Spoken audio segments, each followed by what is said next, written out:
જ નથી થતી ત્યાં સુધી કોઈ વ્યક્તિની સાથે તમારી નિકટતા નથી. અને છે તો મિત્ર ભાવે પપ્પાને કહો ને કે મારો બહુ સારો મિત્ર છે જેની સાથે મારા આવા રિલેશન છે. જ્યારે જ્યારે પણ શિસ્ત ચૂકાય છે ને ત્યારે ત્યારે સમાજની અંદર એક વ્યક્તિની જરૂર પડે છે. એ વ્યક્તિ એને શિસ્તના વિચારો આપી શકે, શિસ્ત એને શીખવી શકે. અને મા બાપ તરીકે પહેલી ફરજ આપણી આવે છે કે જ્યારે દીકરાના અને દીકરીના ચપ્પલનું માપ આપણા પગના ચપ્પલના માપ જેવડું થઈ જાય ત્યારે મા બાપ મટીને એને મિત્ર બની જવાનું. કારણ કે એ મિત્ર હશો ને તો એ 12-14 વર્ષની ઉંમરે એની વ્યથા શું છે ને એ તમને કહેશે. બાકી સ્નેપચેટની અંદર, ઇન્સ્ટાગ્રામની અંદર, વોટ્સઅપની અંદર, ફેસબુકના મેસેન્જરની અંદર કોઈ વ્યક્તિ એવું ગોતી લેશે કે કોઈ એને પૂછે હાવ આર યુ. ક્યારેક 12-15 વર્ષની દીકરીને તમે પૂછો બેટા આજનો દિવસ કેવો રહ્યો. કેટલી માં અહીંયા બેઠી છે કે એને દીકરા 12-15 વર્ષના હોય ને એને સામેથી પૂછે કે બેટા દિવસ કેવો રહ્યો, આજની તારી કોલેજ કેવી રહી. હાથ ઊંચો કરજો. ચૂકીએ છીએ આપણે, થોડુંક ચૂકીએ છીએ. એક દાદીમા તરીકે રાખો ને પૂછવાનું કે બેટા આજની કોલેજ કેવી રહી. 3 દિવસ નહીં કે પણ ચોથા દી એમ કે બા તમારા રોજનો સવાલ છે, હાલો હું તમને કહી દઉં, બહુ મજાનું રહ્યું. ભલે ને એટલું તો કહેશે તમને. ડી ડિસિપ્લિન, એના પછીનો ઈ એફોર્ટ, સિદ્ધાંત છે કર્યા વિના કાંઈ મળતું નથી ને કરેલું ફોગટ જતું નથી. તમને એમ થાય કે આજ પક્ષીને હું ચણ નાખું છું મને કાંઈ મળતું નથી. પણ સાહેબ સમય એવો આવે કે 65, 70, 75 વર્ષની ઉંમર આવે અને કોઈ રીતે તમારે ભટકવાનું થાય તો અન્નનો દાણો જે તમે પારેવડાને નાખ્યો હતો ને એમાં એના છુપા આશીર્વાદ હોય કે એ તમને અન્નનો દાણો છે ને એ તમારા પેટ સુધી પહોંચે. આ ઈશ્વરનું ચક્ર, આ પૃથ્વી ગોળ છે ને એનું કારણ જ છે. ચોરસ હોય ને તો એકાદો ખૂણો મળે, ત્રિકોણ હોય ને તો એકાદો ખૂણો મળે હંતાઈ જવાનો, લંબચોરસ હોય ને તોય ખૂણો મળે. આ ગોળ જ છે એટલે અહીંથી ફરી ફરીને વળીતા છો અહીંયા જ આવવાનું છે. જ્યાં પણ તમે કોઈ જગ્યાએ કંઈક સારું કાર્ય માટે વાવ્યું છે ને એ આજ નહીં તો કાલ ઉગશે. તમને એમ થાય કે આજે એક્સિડન્ટ થતાં હું બચી ગઈ, 2-4 સેકન્ડનો ફેર પડ્યો હોત ને તો આજે હું રોત ન હોત. આવું તમને મને મારા જીવનની અંદર ક્યાંક અનુભવ થયો હશે. છતાંય બચ્યા છો ને એનું કારણ એ છે કે આપણા પુણ્ય છે ને એ આપણને નડ્યા છે, એ ક્યાંક અડ્યા છે આપણને. અમુક વસ્તુ જે નેગેટિવિટી છે ને એ આપણને ત્યારે દૂર કરી દીધી છે. એબીસીડીનો ઈફોર્ટ એવું કહે છે કે મહેનત વિના કંઈ મળતું નથી અને મળેલું ફોગટ જતું નથી. મહેનત વિના ઉધાર નથી. એ તો પરસેવો પડે ને ત્યારે ખબર પડે કે 650 રૂપિયાને આપણે પેરું લેવા જઈએ ને એ કેટલી મોંઘી છે. બાકી ઓનલાઈન પેમેન્ટ ડાયરેક્ટ કોકને કેવું એટલે હું તમને કોડ મોકલાવું છું અને ડાયરેક્ટ તમે જીપે કરી દો, એ 650 બહુ સસ્તા લાગે. સાચી વાત કે નહીં? હા પાડજો. હા ને, બાળકની ફી આપણને બહુ મોંઘી પડતી હોય પણ 20 રૂપિયાની સિગારેટ પીવા આપણને મોંઘી ન પડે. 15 રૂપિયા, 13 રૂપિયા, 18 રૂપિયા, 22 રૂપિયા શું આવે જો બોલ્યા માવો. હા, એ મોંઘું ન પડે આપણને. પણ બાળક આપણું એમ કહેશે ને કે 12,000 રૂપિયા ફીનો હપ્તો ભરવાનો, તો કે શિક્ષણવાળા બધા લૂંટે જ છે. એટલે આ લૂંટતા નથી, સંસ્કારનું ભાથું કંઈક નાખે છે. બાળકના જીવનની અંદર સંસ્કારનું એટલું મહત્ત્વ છે. પણ આપણને આપણું શોખ છે, આપણું વ્યસન છે એ આપણને મોંઘું નથી લાગતું. એટલે મહેનતની અંદર જ્યારે પરસેવો પડે ને, દાદા બિચારા 50 રૂપિયાની અંદર એ તે એનું ગામતરું કરીને વહી આવતા અને અહીંયા કેટલાય બેઠા છે એણે કે 50 કે 100 રૂપિયાની અંદર તો જલસો કરતા હોય. કારણ કે એને સિગારેટ પીવાની, બીડી પીવાની, એને વગડીઓ માવો ખાવાની ભલામણ આવી કાંઈ આદત ન હોય. એટલે એનાથી વિશેષ તો મારે કાંઈ પછી બોલવા જેવું જ ન રહે.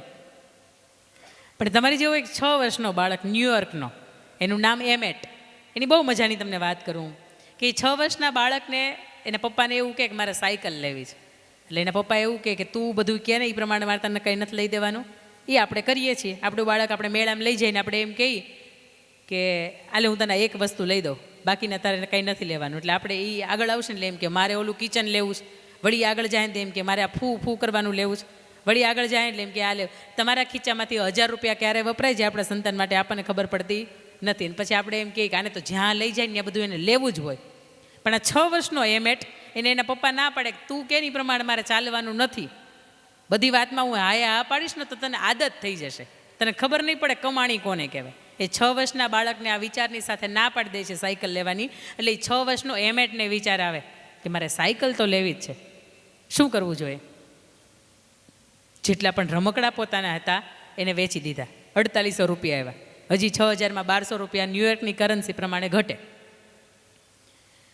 એ 6 વર્ષનો બાળક યુટ્યુબમાં સર્ચ કરે કે 4500 રૂપિયાનું રોકાણ આપણે કરીએ, 4500 રૂપિયામાંથી કયો ધંધો થાય. અને યુટ્યુબવાળા આખા ધંધાનું લિસ્ટ આપે. એની અંદર આવે કે સોફ્ટી આઈસ્ક્રીમનું મશીન તમે લ્યો અને પછી એની અંદર એનું જે લિક્વિડ આવે એમાં 1 લીટર પાણીની બોટલ નાખી દો અને પછી ઓટોમેટિક ચાલે, એટલે એમાંથી 101 જેટલા કોન બને. મેક્ઝિમમ તમને અર્નિંગ આપે એવું 4500 રૂપિયામાં આ ધંધો થાય. એટલે ભાઈએ 100-200 રૂપિયા એની કરન્સી પ્રમાણે એના ડ્રોવરની અંદર રાખ્યા. 4500 રૂપિયાનો ધંધો શરૂ કર્યો. સોમથી શુક્ર એ પ્રી સ્કૂલિંગમાં જાય અને શનિવાર ને રવિવાર તમારી પાસે 2 ઓપ્શન હોય. એક કોઈ ભાઈ વેચતું હોય ને એક કોઈ બાળક ફુગ્ગો વેચતું હોય તો આપણને બાળક પાસે લેવા જવાનું મન વધારે થાય. આપણને એમ થાય કે બિચારું તડકામાં કેવું વેચે છે. એ બાળકની પાસે બધા આઈસ્ક્રીમ ખાવા માટે આવે અને મોટે મોટે બોલો આઈસ્ક્રીમ ખાઓ એની ભાષામાં. હું તમને ગુજરાતીમાં ટ્રાન્સલેટ કરું છું. બધા વ્યક્તિ ત્યાં જાય પછી તો ભાઈ કમાય, આનંદ આવે અને મોજ કરે. એક અઠવાડિયાના અંતે $1700 થી $1800 કમાય અને 8-10 મહિનાનો સમયગાળો જાય એટલે એના પપ્પાને એવું કે પપ્પા તમારે 2 વ્હીલ લેવી હોય ને તો કહેજો, આપણી પાસે સગવડતા થઈ ગઈ છે. આને મહેનત કહેવાય. એ 6 વર્ષના બાળકને એના પપ્પા ના પાડે કે આ નથી લેવાનું એટલે એ જીદ કરીને એ બહાર ધમપછાડા કરી એ ગોળો હાથમાં આવે તો ગોળાને ફોડીને, કાચની ટીવી હાથમાં આવે તો એને ફોડીને બહાર ન વયું જાય. એ બાળકને એમ થાય કે મારા પપ્પા ના પાડે છે ને લાઈને હું કરું, અને બની શકે કે સક્સેસ થઈ જાય. આવા એકાદા ઉદાહરણ આપણે બની જાય.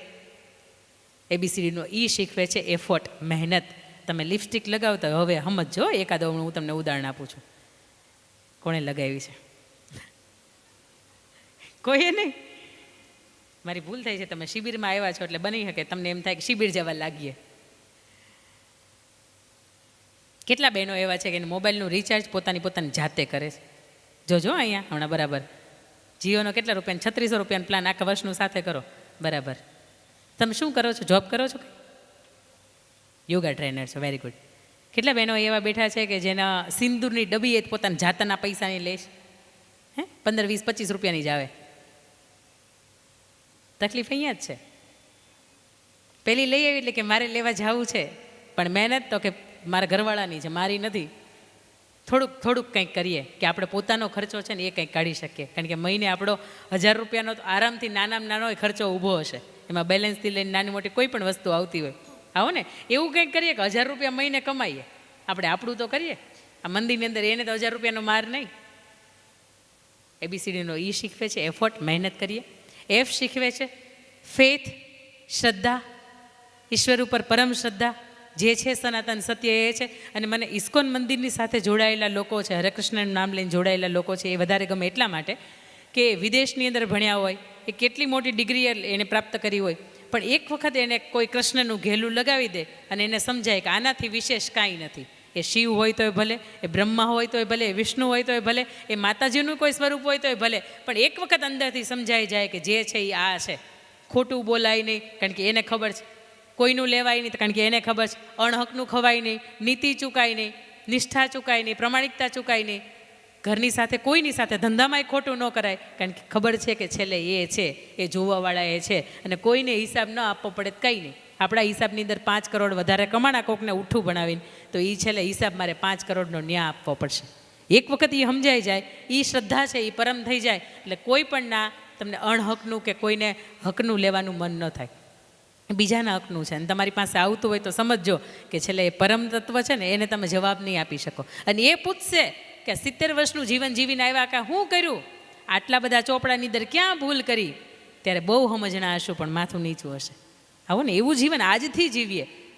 કાંઈ કાલ વૈયા જાવું એવું તો ખબર નથી. એ તો રામને ખબર હતી કે આવતીકાલથી હવે વનવાસ બાજુ જવાનું છે, પણ તમને મને નથી ખબર આત્માના દેહનું મિલન છે એ ક્યારે છૂટું થઈ જવાનું છે. આવો આજથી કંઈક એવું કરીએ કે ઈશ્વરના દરબારની અંદર ઈશ્વર પૂછે કે શું કરીને આવ્યા, તેથી માથું ઊંચું કરીને કહેવાનું થાય કે 2023 વર્ષનો ચોપડો તો ખોલ ભગવાન, અંદર કંઈક તો સારું છે.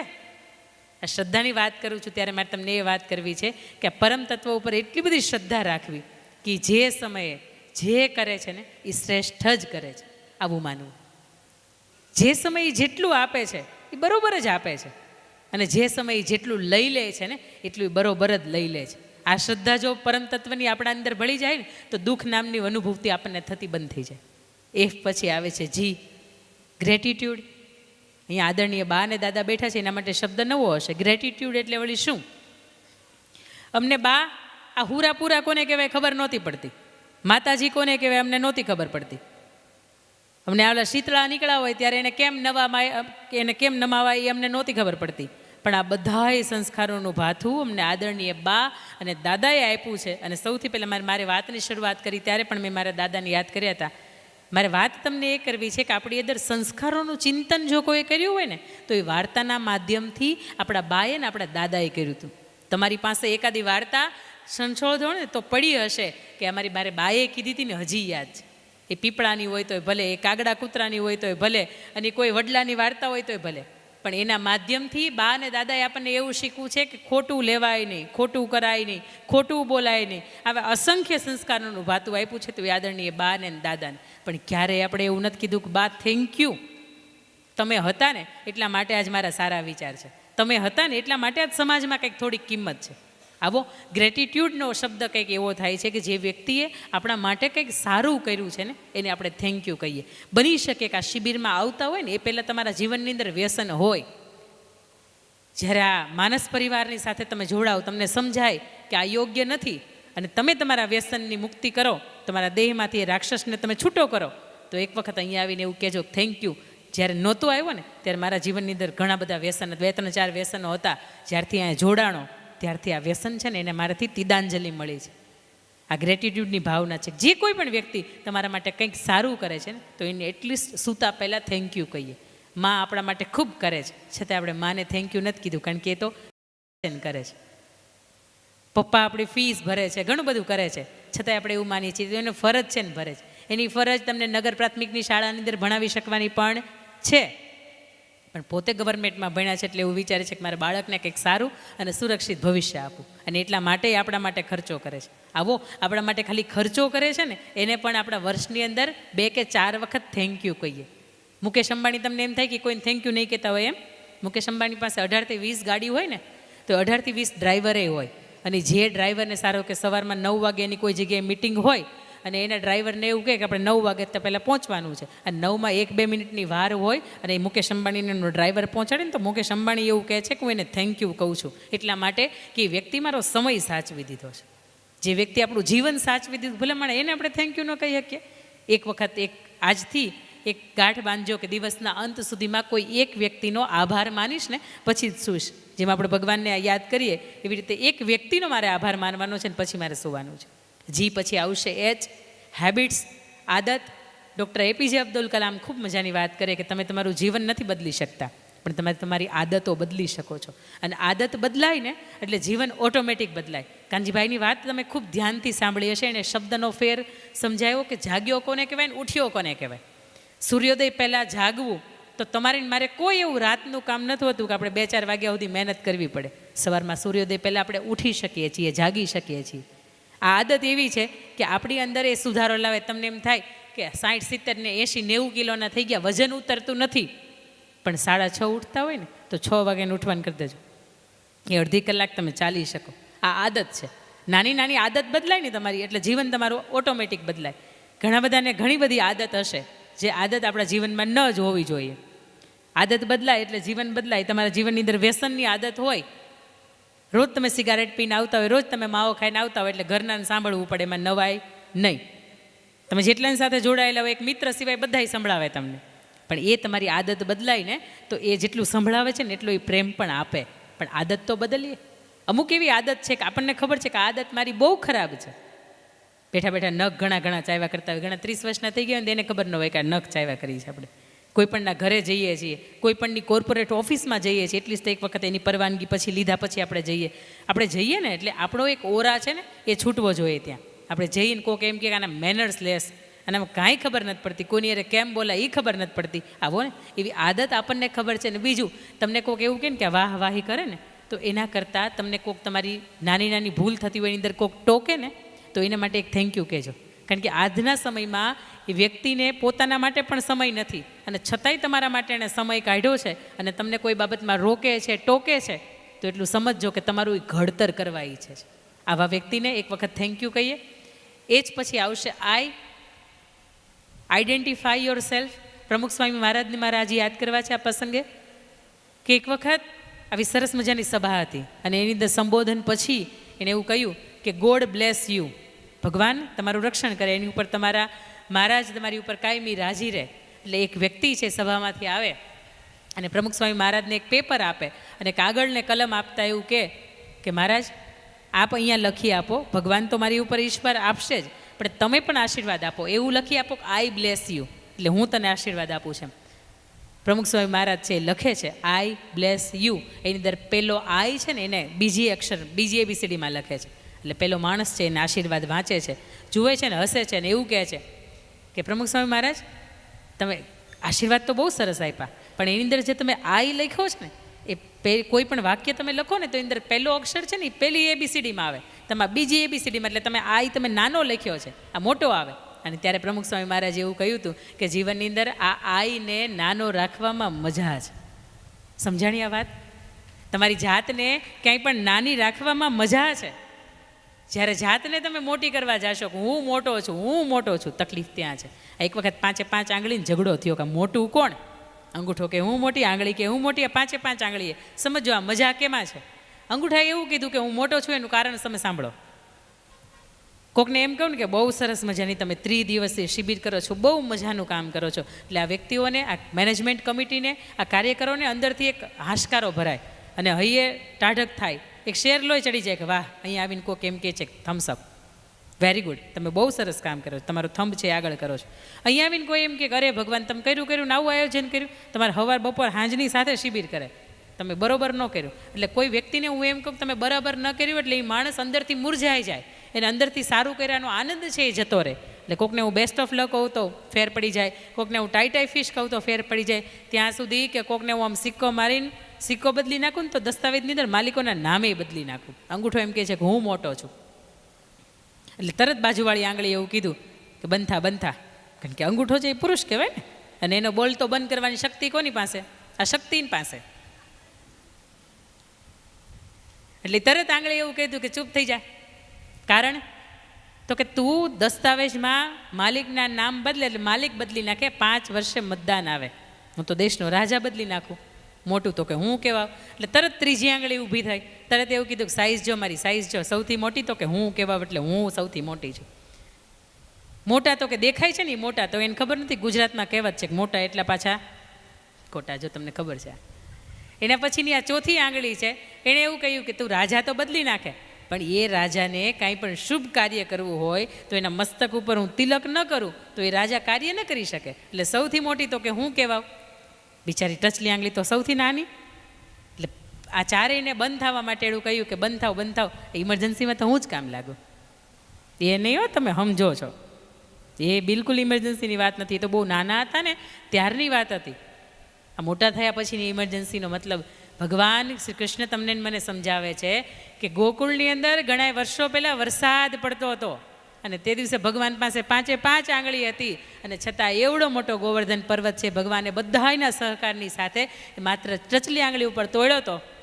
એ વાત તે દિવસે 5000 વર્ષો પહેલાં ભગવાને કહી દીધી હતી કે તમારી વચ્ચે જે નાનો છે ને એનું યોગદાન બહુ મોટું છે.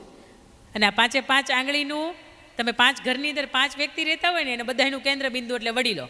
એટલે 5 આંગળી છે ને બધાના મત સાચા હતા, બધાની રીતે સાચા હતા. એટલે 5નું કેન્દ્ર બિંદુ એટલે હથેળી એટલે વડીલ. આ 5 ભેગા થઈને વડીલની પાસે ગયા અને વડીલને પૂછ્યું કે 5 રાઈટ છીએ. વડીલે કે બરોબર છે, તો મોટું કોણ? વળી પાછો સવાલ તો હતો એ નહીં જતો. એટલે ત્યારે વડીલોએ બહુ મજાની વાત કરી, તમે 5 ભેગા થઈ જાઓ અને કોકને પાણીનો ગ્લાસ ભરીને ભાવ ને એટલે કોક માણસની તરસ બુઝાય છે. તમે 5 ભેગા થાવ અને કોકને કોળીઓ ખવડાવો ને તો એ માણસની કેટલાય વર્ષો જૂની, જે આપણે ઘણી વખત આપણે 2 કોળિયા ખાઈને તોય ધરાઈ રહીએ છીએ. કેમ? કારણ કે એ કોળિયાની અંદર પ્રેમ એટલો હોય. તમે 5 ભેગા થઈ જાઓ ને એ માણસને જમાડો ને એટલે એ માણસને વર્ષોની જે ખાવાની આશા હોય, એ તૃપ્તિ હોય એ થઈ જાય. તમે 5 ભેગા થઈ જાઓ અને કોક હારેલો, થાકેલો, મૂંઝાયેલો કે ભાંગી પડેલો કોઈ પણ માણસ હોય ને એને તમે શાબાશી આપો ને તો એ માણસ બેઠતો થઈ જાય, ઉઠતો થઈ જાય, દોડતો થઈ જાય. તમે 5 ભેગા હોય, ભલા માણસ વર્ષોથી બાપા વખતના કોઈ બોલતા ન હોય, 2 પરિવારને કાંઈ વાંધો ન હોય, રોજ એની પાછી વહુવારું હોય ને રોજ એકબીજાને મલકાય, વળી ડેલી આવે ને એટલે કે તું તારી રીતે ને હું મારી રીતે. કેમ? તો કે આપણા પરિવાર બોલતા નથી. ત્યાં તમે 5 ભેગા થઈ જાઓ ને કોકને રામ કરો ને તો વર્ષો જૂના તૂટી ગયેલા સંબંધ હોય ને સાહેબ એ સુધરી જાય. અને તમે 5 ભેગા થઈને કોકને મુક્કો મારો ને તો સામેવાળાનો ભૂકો નીકળી જાય. આ વડીલો એવું કહે છે કે ભેગા રહેવામાં, ભેગા બેહવામાં, ભેગા ઉઠવા બેહવામાં, ખાવા પીવામાં મજા છે અને પોતાની જાતને નાની રાખવામાં મજા છે. આ હું મોટો એની અંદર જ તકલીફ છે. આ આપણને શીખવે છે કે હંમેશા જાતને નાની રાખીએ. તમે કોઈ પણ કામ કર્યું હોય ને તો એને તમારી સાથે જે જોડાયેલા હોય ને, કોઈ પણ દાદા હોય ને એને કોઈ પણ વ્યક્તિ એમ કહી જાય ને કે તમે બધું ભેગું રાખ્યું છો, તેથી દાદાને એવું કહેવાનું આ બધાને ભેગું રહેવું છે ને એટલે ભેગા છીએ, બાકી મારા એકના કહેવાથી કોઈ ભેગા ન હોત. એટલે આશ્રય તમારી આસપાસ જે જોડાયેલા વ્યક્તિ છે ને એને કહેવાનું. કોઈ વહુવારું હોય ને કોઈ ઘરે આવીને એમ કે તમને જે વહુ મળી છે ને એવી તો આખી દુનિયામાં ગોતવા જાવ ને તોય મળે નહીં.